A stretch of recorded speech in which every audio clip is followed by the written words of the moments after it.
Smug Muslim diplomat calls U.S. blatant bully. Nikki Haley shuts him up with one sentence, ahead of Thursday's UN vote on a resolution to condemn President Donald Trump's decision to move our embassy in Israel to Jerusalem. A smug diplomat called the United States a blatant bully.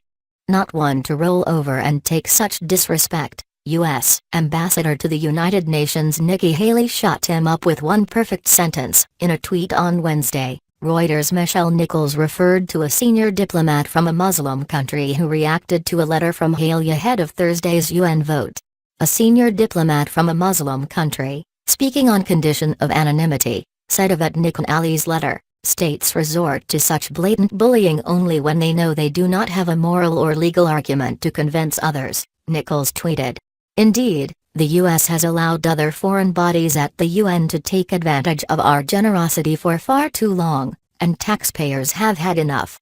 This smug Muslim diplomat and others like them would do well to consider the fact that the majority of the UN's funding comes from the U.S. It's a bit difficult to see how we could be bullying other countries when, quite literally, we are the ones paying their tab. Bullies typically take money, not supply it. U.S. Ambassador to the United Nations Nikki Haley is not about to let America be insulted by another country and promptly shot back at a Muslim nation's diplomat for calling the U.S. a bully.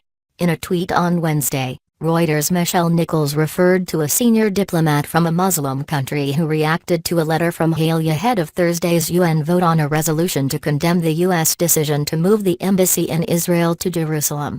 The unnamed diplomat complained about America's blatant bullying, but Haley shot right back with a tweet in response. Haley also tweeted that the U.S. would be taking names during Thursday's vote, which is aimed at getting President Trump to withdraw his decision to move the U.S. embassy, ultimately recognizing Jerusalem as Israel's capital. As you know, the General Assembly is considering a resolution about President Trump's recent decision on Jerusalem. Haley wrote in the letter, "As you consider your vote, I want you to know that the President and U.S. take this vote personally." She added that 22 years ago, the U.S. Congress declared that Jerusalem should be recognized as the capital of Israel and that the U.S. embassy should be located in Jerusalem. President Trump affirmed that declaration by officially recognizing Jerusalem as the capital of Israel.